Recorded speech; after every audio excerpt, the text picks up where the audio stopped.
Apakah kamu termasuk orang yang bertumbuh lebih awal atau lebih lambat dalam iman kepada Tuhan kita? Berkat Tuhan menyertai hari ini, saudara-saudari terkasih. Inilah pertanyaan refleksi kita untuk hari ini. Spirit, make my heart open to the word of God.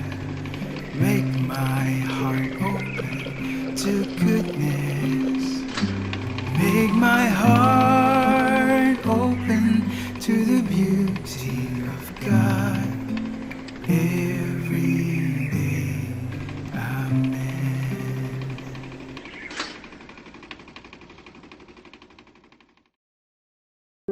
Hoya Raimondi atau Ratu Pegunungan Andes adalah tanaman bromelia raksasa yang membutuhkan waktu puluhan tahun, bahkan kadang lebih dari 100 tahun, sebelum akhirnya berbunga.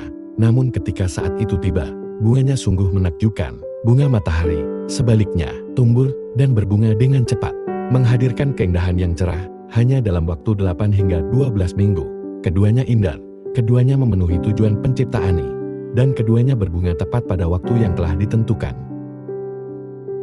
Dalam Injil hari ini, dari Markus bab 4, ayat 26-34 Yesus mengajarkan bahwa kerajaan Allah itu seperti benih yang ditaburkan di tanah. Petani tidur dan bangun. Lalu benih itu tumbuh dan berkembang. Meskipun ia tidak tahu bagaimana caranya. Pertumbuhan terjadi secara diam-diam dan penuh misteri dalam waktu Tuhan. Bukan menurut jadwal manusia. Perikop ini mengajarkan kepada kita bahwa pertumbuhan kerajaan Allah terutama adalah karya Allah, bukan karya kita. Kita dipanggil untuk menabur melalui doa, pewartaan Injil, pelayanan, dan hidup yang setia. Tetapi Tuhanlah yang memberi pertumbuhan. Demikian pula dalam kehidupan rohani dan perjalanan iman kita, ada orang yang mengalami pertumbuhan cepat, pertobatan seketika, atau buah yang tampak dalam waktu singkat, seperti bunga matahari.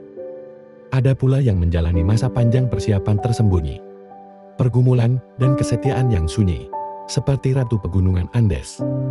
Namun, di mata Allah, tidak ada yang lebih besar atau lebih kecil. Yang terpenting bukanlah kecepatan pertumbuhan, melainkan kesetiaan pada proses yang telah Allah rancang. Saudara-saudari, apakah kita telah setia menantikan Tuhan berkarya dalam hidup kita hari ini? Tuhan mengundang kita untuk percaya pada waktunya, terutama ketika doa-doa kita terasa belum dijawab, atau usaha kita tampak tidak berbuah.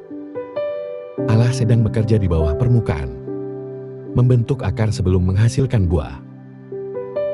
Tugas kita bukanlah memaksa pertumbuhan, melainkan tetap setia. Berdoa, mengasihi, melayani, dan berharap. Pada akhirnya, ketika masa panen tiba, kita akan melihat bahwa setiap saat penantian memiliki makna, dan setiap masa tersembunyi adalah bagian dari rencana Allah. Marilah kita berdoa. Dalam nama Bapa dan Putra dan Roh Kudus, amin. Bapa, terima kasih, karena Engkau telah menanamkan benih iman dalam diri kami masing-masing. Ajarlah kami untuk percaya pada karya-Mu yang penuh misteri di dalam hidup kami. Entah Engkau memanggil kami untuk bertumbuh dengan cepat, atau menunggu bertahun-tahun dalam persiapan yang sunyi. Bantulah kami untuk tetap setia, penuh harapan dan sabar. Percaya bahwa waktu-Mu selalu sempurna. Amin. Dalam nama Bapa dan Putra dan Roh Kudus, amin. Tuhan memberkati Anda dan keluarga Anda, saudara-saudari terkasih. Tuhan memberkati Gereja Katolik kita dan Couples for Christ.